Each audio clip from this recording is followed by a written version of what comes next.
नमस्कार साथियों, मैं अजय महत्वपूर्ण सेशन के साथ आपके सामने पुनः उपस्थित हुआ हूं ताकि आने वाला एग्जाम में आपको अधिक से अधिक मदद मिल सके। जो भी बीपीएससी टीचर एग्जामिनेशन की तैयारी कर रहे हैं दोस्तों, सभी वीडियो आप देखने का पूरी कोशिश कीजिएगा, क्योंकि आने वाला जो भी एग्जामिनेशन होने जा रहा है सभी इसी पैटर्न पर होगा। तो पहला क्वेश्चन है, कौन सी ग्रंथि वृद्धावस्था में लुप्त हो जाती है? कौन सी ग्रंथि वृद्धावस्था में लुप्त हो जाती है? तो थाइमस ग्रंथि जो होता है, थाइमस ग्रंथि, ये वृद्धा अवस्था में क्या हो जाता है, जब व्यक्ति बूढ़े हो जाते हैं, वृद्धजन हो जाते हैं, तो उस समय होता है कि थाइमस ग्रंथि क्या होता है, लुप्त हो जाते हैं। क्लियर? तो ऑप्शन क्या हो जाएगा? बी हो जाएगा। नेक्स्ट क्वेश्चन, अमृत क्रांति का संबंध, अमृत क्रांति का संबंध किस परियोजना से है? अमृत क्रांति का संबंध किस परियोजना से है? तो नदी जोड़ो परियोजना से संबंध है। किससे है? नदी जोड़ो परियोजना से संबंधित है अमृत क्रांति। क्लियर?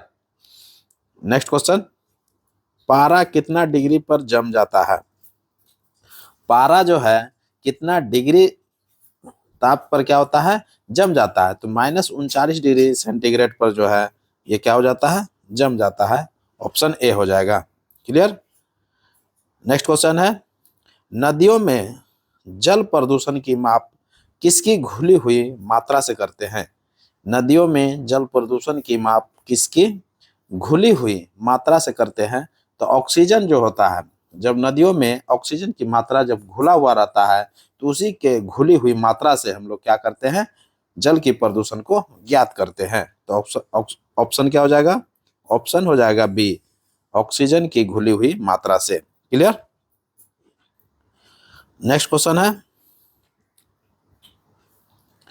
भारत का प्राचीनतम फुटबॉल टूर्नामेंट है। भारत का प्राचीनतम फुटबॉल टूर्नामेंट कौन है? तो भारत का प्राचीनतम फुटबॉल टूर्नामेंट डूरंड कप है। सबसे जो प्राचीनतम टूर्नामेंट है फुटबॉल का, वो भारत में जो है वो डूरंड कप है। क्या है? डूरंड कप है। Clear? Roberts cup, Durand cup, Santosh trophy, ये सभी जो है फुटबॉल से संबंधित है। ये सभी खेल जो है फुटबॉल से संबंधित है, तो ये भी ध्यान में रखिएगा। Roberts cup, Durand cup, Santosh trophy, ये सब जो है फुटबॉल से संबंधित है। सबसे जो प्राचीन फुटबॉल टूर्नामेंट है वो डूरंड कप है, ये भी ध्यान में रखिएगा। तो ऑप्शन बी हो जाएगा। नेक्स्ट क्वेश्चन है, रक्त का लगभग कितना प्रतिशत भाग प्लाज्मा होता है? रक्त का लगभग कितना प्रतिशत भाग प्लाज्मा होते हैं? तो 60% जो भाग होता है वो प्लाज्मा का होता है। ऑप्शन ए हो जाएगा। क्लियर? तो रक्त का लगभग कितना प्रतिशत भाग प्लाज्मा का होता है? तो 60% होता है। अब प्लाज्मा में जो है जल का जो भाग होता है वो 90% होता है। तो आप सोच सकते हैं, तो रक्त का जो लगभग जो प्रतिशत होता है प्लाज्मा का, वो 60% प्लाज्मा होता है, और प्लाज्मा के अंदर जो होता है जल का भाग जो होता है वो 90% होता है। ये ध्यान रखिएगा, बहुत इंपॉर्टेंट क्वेश्चन है, बार बार एग्जामिनेशन में पूछा जाता है। नेक्स्ट क्वेश्चन है, भारत का वह पहला राज्य जिसने 1997 में कृषि को उद्योग का दर्जा दिया था। भारत का वह पहला राज्य जिसने 1997 में कृषि को उद्योग का दर्जा दिया था, तो महाराष्ट्र था। कौन था? महाराष्ट्र था, जिसकी राजधानी मुंबई हम लोग जानते हैं। तो भारत का वह पहला राज्य था जो कि 1997 में कृषि को उद्योग का दर्जा दिया था, तो महाराष्ट्र था। ऑप्शन ए हो जाएगा। नेक्स्ट क्वेश्चन है, दुनिया का सबसे लंबा पैदल यात्री सस्पेंशन पुल है। दुनिया का सबसे लंबा पैदल यात्री सस्पेंशन ब्रिज ओरका, क्या है? ओरका का उद्घाटन किस देश में किया गया है? दुनिया का ये सबसे लंबा पैदल यात्री सस्पेंशन ब्रिज है। क्या नाम उसका है? ओरका नाम रखा है। तो उसका उद्घाटन जो हाल ही में किया है, तो किस देश में किया है? तो पुर्तगाल में किया है। कहां पर किया है? पुर्तगाल में किया है। तो ये बहुत इंपॉर्टेंट हो जाता है। क्लियर? नेक्स्ट क्वेश्चन है, बरमुंडा त्रिकोण कहां अवस्थित है? बरमुडा त्रिकोण जो है कहां पर अवस्थित है? तो ये उत्तरी अटलांटिक महासागर में है। कहां पर है? उत्तरी अटलांटिक महासागर में है, ऑप्शन ए हो जाएगा। क्लियर। नेक्स्ट क्वेश्चन है, वायुमंडल किस विधि द्वारा गर्म होता है? वायुमंडल किस विधि द्वारा गर्म होता है? तो संवहन द्वारा होता है। किसके द्वारा होता है? संवहन के द्वारा होता है। वायुमंडल जो है किस विधि द्वारा गर्म होता है? तो संवहन विधि द्वारा होता है, ऑप्शन सी हो जाएगा। नेक्स्ट क्वेश्चन है, रॉकेट में इंजन के रूप में, इंजन लिख दिया है, ईंधन होगा, यहां पर क्या होगा? ईंधन कर लीजिएगा, ईंधन, ठीक ना। रॉकेट में ईंधन के रूप में किसका प्रयोग किया जाता है? रॉकेट में ईंधन के रूप में किसका प्रयोग किया जाता है? तो द्रव हाइड्रोजन एवं द्रव ऑक्सीजन को जो है यूज किया जाता है। द्रव हाइड्रोजन एवं द्रव ऑक्सीजन को रॉकेट में ईंधन के रूप में इस्तेमाल होता है। तो ऑप्शन क्या हो जाएगा? द्रव हाइड्रोजन और द्रव oxygen. Clear. Next question, Bharat का क्या है? भारत का सबसे बड़ा रामसर स्थल कौन है? भारत का सबसे बड़ा रामसर स्थल जो है सुंदरबन वेटलैंड है। कौन है? सुंदरबन वेटलैंड है, जो कि पश्चिम बंगाल में पड़ता है। कहां पर पड़ता है? पश्चिम बंगाल में पड़ता है। और ये गंगा ब्रह्मपुत्र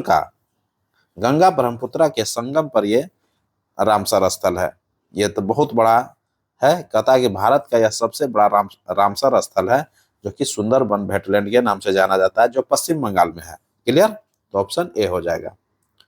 नेक्स्ट क्वेश्चन है, विद्युत बल्ब का फिलामेंट, विद्युत बल्ब का फिलामेंट किसका बना होता है? तो टंगस्टन का बना होता है। सभी लोग जानते हैं, बहुत इंपॉर्टेंट भी है, बार बार एग्जामिनेशन में पूछा जाता है। विद्युत बल्ब का फिलामेंट किसका बना होता है? टंगस्टन का बना होता है। अगर संकेत के रूप में एग्जामिनेशन में पूछेगा तो डब्लू हो जाता है। टंगस्टन का क्या होता है? डब्लू होता है। और उसी प्रकार अगर विद्युत हीटर में किसका तार यूज होता है? तो नाइक्रोम का होता है, यह भी ध्यान में रखिएगा। Clear. Next question, would spirit के नाम से किसे जाना जाता है? वुड स्पिरिट के नाम से किसे जाना जाता है? तो मेथिल अल्कोहल को जाना जाता है। मिथाइल अल्कोहल को क्या कहा जाता है? वुड स्पिरिट के नाम से जाना जाता है। तो ऑप्शन बी हो जाएगा। नेक्स्ट क्वेश्चन है, संविधान सभा के प्रारूप पर लगभग कितने दिनों तक चर्चा हुआ था? संविधान सभा के जो प्रारूप था उस पर लगभग जो है 114 दिन चर्चा चला था। कितना दिन चर्चा चला था? 114 दिन चर्चा चला था। बहुत इंपॉर्टेंट हो जाता है यह क्वेश्चन। संविधान सभा के प्रारूप पर लगभग कितने दिनों तक चर्चा चला था? तो 114 दिनों तक चर्चा चला था। ऑप्शन ए हो जाएगा। नेक्स्ट क्वेश्चन है, गुरु घासीदास, क्या है क्वेश्चन? गुरु घासीदास तमर पिंगला टाइगर रिजर्व क्या है? पिंगला हो जाएगा, पिंगला टाइगर रिजर्व है। पिंगला टाइगर रिजर्व किस राज्य में अब स्थित है? गुरु घासीदास तमर पिंगला टाइगर रिजर्व जो है ये छत्तीसगढ़ में है। ये कहाँ है? छत्तीसगढ़ में है। और छत्तीसगढ़ की राजधानी तो आप जानते ही हैं, रायपुर है। क्लियर। नेक्स्ट क्वेश्चन है, हाल ही में चर्चा में रहे औरोविले, क्या है? औरोविले टाउनशिप किनके द्वारा शुरू किया गया था? हाल ही में चर्चा में रहे औरोविले टाउनशिप किनके द्वारा शुरू किया गया था? तो किनके द्वारा शुरू किया गया था? मीरा अल्फांसा के द्वारा किया गया था। किसके द्वारा किया गया था? मीरा अल्फांसा के द्वारा किया था। ऑप्शन सी हो जाएगा। क्लियर। ये बहुत ही इंपॉर्टेंट क्वेश्चन हो जाता है। हाल ही में यह बहुत चर्चा में रहा है। तो औरोविला टाउनशिप जो है ये किनके द्वारा शुरू किया गया था? मीरा अल्फांसा के द्वारा शुरू किया गया था। ऑप्शन सी हो जाएगा। नेक्स्ट क्वेश्चन है, सियाचिन ग्लेशियर किस रेंज में स्थित है? सियाचिन ग्लेशियर जो है किस रेंज में स्थित है? तो काराकोरम रेंज में है। कहां पर है? काराकोरम रेंज में सियाचिन ग्लेशियर स्थित है? ऑप्शन बी हो जाएगा। नेक्स्ट क्वेश्चन है पेयजल सर्वेक्षण पुरस्कार। पेयजल सर्वेक्षण पुरस्कार किसकी पहल है? क्या है? पेयजल सर्वेक्षण पुरस्कार किसकी पहल है? तो ये शहरी एवं ग्रामीण मंत्रालय का है। किसका है? शहरी एवं ग्रामीण मंत्रालय का पहल है पेयजल सर्वेक्षण पुरस्कार। तो ऑप्शन सी हो जाएगा। नेक्स्ट क्वेश्चन है हाल ही में चर्चा में रहे एआई मॉडल जेनी किसके द्वारा विकसित की गई है? हाल ही में चर्चा में रहे एआई मॉडल अर्थात आर्टिफिशियल इंटेलिजेंस एआई मॉडल जो है जेनी नाम का किसके द्वारा विकसित की गई है? तो गूगल के द्वारा विकसित किया गया है। ऑप्शन ए हो जाएगा। क्लियर? तो एआई मॉडल जेनी है, ये बहुत इंपॉर्टेंट है ये। तो ये गूगल के द्वारा विकसित किया गया है। नेक्स्ट क्वेश्चन है निम्न कथन में से कौन सत्य है? निम्न कथन में से कौन सत्य है?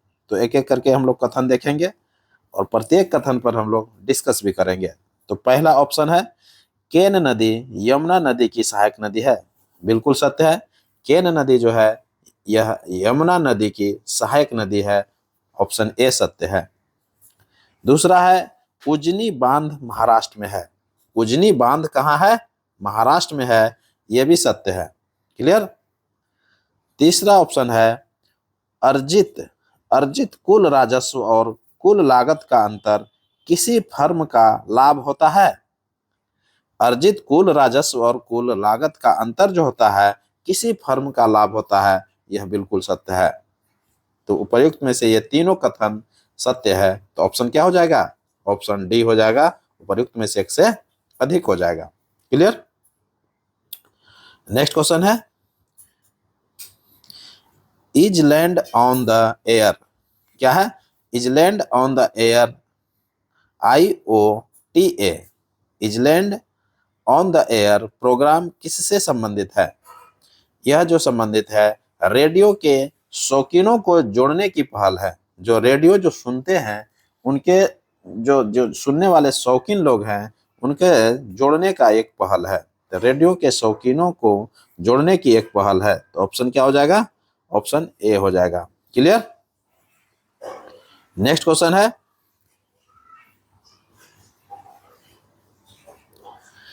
एकाधिकार तथा प्रतिबाधात्मक व्यवहार अधिनियम MRTP किस वर्ष प्रभावी हुआ? एकाधिकार तथा प्रतिबंधात्मक व्यवहार अधिनियम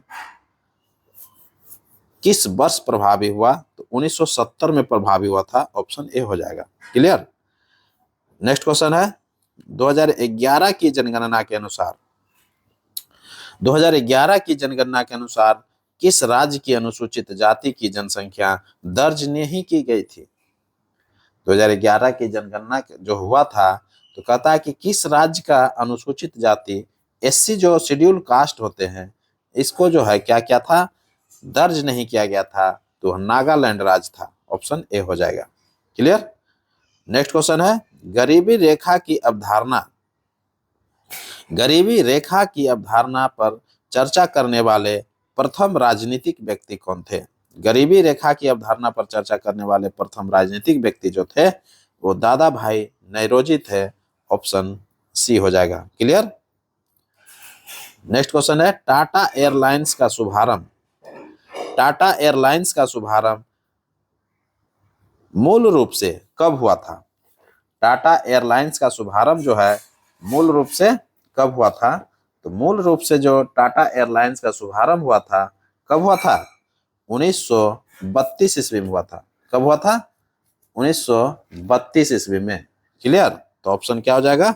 ऑप्शन ए हो जाएगा 1932 ईस्वी। नेक्स्ट क्वेश्चन है होमिस गोम्पा। क्या है? होमिस गोम्पा उत्सव किसकी जयंती के उपलक्ष्य में मनाया जाता है? बहुत ही इंपॉर्टेंट क्वेश्चन बन जाता है ये। होमिस गोम्पा उत्सव जो है किसकी जयंती के उपलक्ष्य में मनाया जाता है। तो किसकी जयंती के उपलक्ष्य में मनाया जाता है? ये होमिस गोम्पा उत्सव है। क्या है? होमिस गोम्पा उत्सव। ये बहुत ही इंपॉर्टेंट उत्सव है।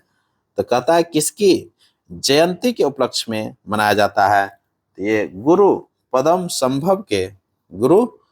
संभव जो ऑप्शन ए दिया हुआ है, इन्हीं के जयंती पर मनाया जाता है। तो बहुत ही इंपॉर्टेंट ये क्वेश्चन है। तो ऑप्शन ए हो जाएगा, होमिस गोम्पा उत्सव गुरु पदम संभव के जयंती पर मनाया जाता है। ऑप्शन ए हो जाएगा। नेक्स्ट क्वेश्चन है, स्वामी विवेकानंद ने रामकृष्ण मिशन की स्थापना कहाँ किया था? स्वामी विवेकानंद ने रामकृष्ण मिशन की स्थापना कोलकाता में किया था। कहाँ किया था? कोलकाता में किया था। ऑप्शन बी हो जाएगा, कोलकाता। क्लियर? तो रामकृष्ण मिशन जो था, रामकृष्ण मठ की स्थापना, जिसको मठ भी बोलते हैं, रामकृष्ण मठ की स्थापना 1896-97 में कलकत्ता के समीप हुआ था। बेलूर नाम के स्थान पर हुआ था। कभी कभी बेलूर मठ पूछता है। क्लियर? तो रामकृष्ण मठ स्थापना जो हुआ था, ये 1896-97 में कलकत्ता के समीप बेलूर में किया गया था। क्लियर? तो ऑप्शन बी हो जाएगा। ये बहुत इंपॉर्टेंट है। रामकृष्ण मिशन की स्थापना स्वामी विवेकानंद के द्वारा किया गया था, 1896-97 में किया गया था, और कलकत्ता के समीप किया गया था, बेलूर नामक स्थान पर। क्लियर? तो ऑप्शन क्या हो जाएगा? ऑप्शन कोलकाता हो जाएगा, बी हो जाएगा। नेक्स्ट क्वेश्चन है, द्वितीय गोलमेज सम्मेलन। देखिए, ये द्वितीय गोलमेज सम्मेलन है। द्वितीय गोलमेज सम्मेलन किस प्रश्न पर असफल रहा था? बहुत इंपॉर्टेंट हो जाता है यह क्वेश्चन। द्वितीय गोलमेज सम्मेलन जो हुआ था 1931 ईस्वी में हुआ था। चूंकि हम लोग जानते हैं कि 3 गोलमेज सम्मेलन का आयोजन लंदन में हुआ था। 3 गोलमेज सम्मेलन जब भारत जो है ब्रिटिश सरकार के अधीन हुआ करता था, तो उस समय जो है लंदन में 3 गोलमेज सम्मेलन का आयोजन किया गया था। उस समय जो है पहला जो गोलमेज सम्मेलन का आयोजन हुआ था 1930 ईस्वी में हुआ था, 1931 में हुआ, फिर 1932 में हुआ। ये 3 गोलमेज सम्मेलन हुआ था, ध्यान में रखिएगा। और तीनों गोलमेज सम्मेलन जो हुआ था, वहां के प्रधानमंत्री जो थे रैमजे मैकडोनाल्ड थे। ब्रिटेन के प्रधानमंत्री कौन थे इस समय? रैमजे मैकडोनाल्ड थे, तीनों गोलमेज सम्मेलन के दौरान। क्लियर? ये बहुत इंपॉर्टेंट क्वेश्चन है, इसलिए हम ये सारे चीज को डिक्लेयर कर रहा हूं। तो द्वितीय गोलमेज सम्मेलन का जो आयोजन हुआ था 1 दिसंबर 1931 को, इस समय जो हुआ था सांप्रदायिक प्रतिनिधित्व, क्या हुआ था? सांप्रदायिक प्रतिनिधित्व के कारण यह जो है वो सफल रहा था। यह जो सम्मेलन हुआ था द्वितीय गोलमेज सम्मेलन, सांप्रदायिक प्रतिनिधित्व के कारण यह क्या हुआ था? वो सफल रहा था। तो ऑप्शन सी हो जाएगा, सांप्रदायिक प्रतिनिधित्व। क्यों? क्योंकि वहां पर जो है सभी लोग अपने अपने अधिकार के लिए वहां पर आवाज उठा रहे थे। तो द्वितीय गोलमेज सम्मेलन यही कारण रहा कि वो सफल रहा था। द्वितीय गोलमेज सम्मेलन जो है 1 दिसंबर 1931 ईस्वी को बिना किसी ठोस निर्णय के समाप्त हो गया। 1 दिसंबर 1931 ईस्वी को बिना किसी ठोस निर्णय के समाप्त हो गया। अंबेडकर जी दलितों के लिए अलग प्रतिनिधित्व की मांग कर रहे थे, जिससे अंग्रेज सहमत थे, लेकिन गांधी जी ने इसका विरोध किया था। तो यही सभी कारणों से क्या रहा, उधर जिन्ना जो है एक अलग मुस्लिम राष्ट्र का निर्माण कर रहा था। तो इन सभी बातों को जो है यहाँ पर जो है क्या किया, तो अंबेडकर जी और गांधी जी के बीच में अनबन हो गया, और जिसके कारण से यह जो है क्या हुआ, सांप्रदायिक प्रतिनिधित्व के कारण ये जो है गोलमेज सम्मेलन, द्वितीय गोलमेज सम्मेलन वो सफल रहा था। तो क्लियर हो गया होगा। तो अंबेडकर जी इसी गोलमेज सम्मेलन में दलितों के लिए एक अलग प्रतिनिधित्व की मांग किया था, जो कि अंग्रेज इस पर सहमत भी हो गए थे। क्लियर? तो अब नेक्स्ट क्वेश्चन की ओर बढ़ जाते हैं। तब यही जो है आकर के यहाँ पर क्या होता है, भारत में गांधी जी फिर से अनशन पर बैठ जाते हैं। और यही जो है कम्युनल अवार्ड के नाम से जाना जाता है। ये जो दलितों के लिए अलग प्रतिनिधित्व का मांग किया था, इसको कम्युनल अवार्ड के रूप में अंग्रेजों जो है अंबेडकर जी को सौंप देते हैं और चुनाव कराने का निर्णय भी दे देते हैं। इसी का विरोध करने के लिए गांधी जी जो है अनशन पर बैठ जाते हैं और गांधी और अंबेडकर के बीच में जो है पूना पैक्ट का फिर समझौता होता है। आगे फिर हम डिटेल्स में बताएंगे। नेक्स्ट क्वेश्चन की ओर बढ़ते हैं। ऑल इंडिया मुस्लिम लीग की स्थापना किसने की? ऑल इंडिया मुस्लिम लीग की स्थापना जो है नवाब सलीमुल्लाह खान ने किया था। किसने किया था? नवाब सलीमुल्लाह खान ने किया था। ऑप्शन बी हो जाएगा। क्लियर? तो एच आगा खां के नेतृत्व में मुसलमानों का एक दल वायसराय लॉर्ड मिंटो से 1 अक्टूबर 1906 ईस्वी को शिमला में मिला था। क्या मिला था? मुस्लिमों का एक दल जो था, किसके नेतृत्व में?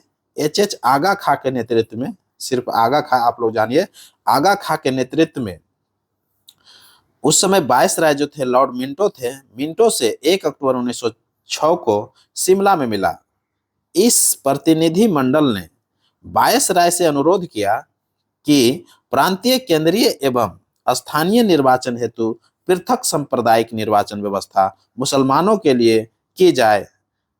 मिंटो ने इनकी मांग का पूर्ण समर्थन किया, जिसके फलस्वरूप मुस्लिम नेताओं ने ढाका के नवाब सलीमुल्लाह खान के नेतृत्व में 30 दिसंबर 1906 ईस्वी को ढाका में मुस्लिम लीग की स्थापना कर देता है। तो मुस्लिम लीग की स्थापना कब हो जाता है? 30 दिसंबर 1906 ईस्वी को ढाका में हो जाता है। किसके नेतृत्व में? नवाब सलीमुल्लाह खां के नेतृत्व में। क्लियर? अब मांग किसने किया था? वायसराय मिंटो से जाकर के आगा खां के नेतृत्व में एक मुस्लिम का बहुत बड़ा दल गया था और वायसराय मिंटो से क्या किया था? अनुरोध किया था 1 अक्टूबर 1906 ईस्वी को शिमला में कि हमें जो है क्या क्या था? प्रांतीय, केंद्रीय एवं स्थानीय निर्वाचन हेतु पृथक सांप्रदायिक निर्वाचन व्यवस्था दिया जाए। क्लियर? तो मिंटो ने इसकी मांग को पूर्ण समर्थन भी दिया था।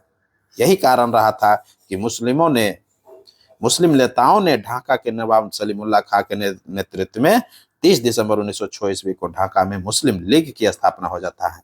क्लियर?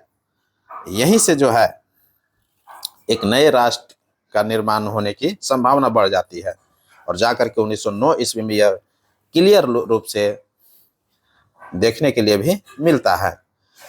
तो इसी के साथ अब हमको इजाजत दीजिए। मैं पुनः एक नए वीडियो के साथ आपके सामने उपस्थित होऊंगा। तब तक के लिए पढ़िए और नेक्स्ट वीडियो का इंतजार कीजिए। नमस्कार, जय हिंद।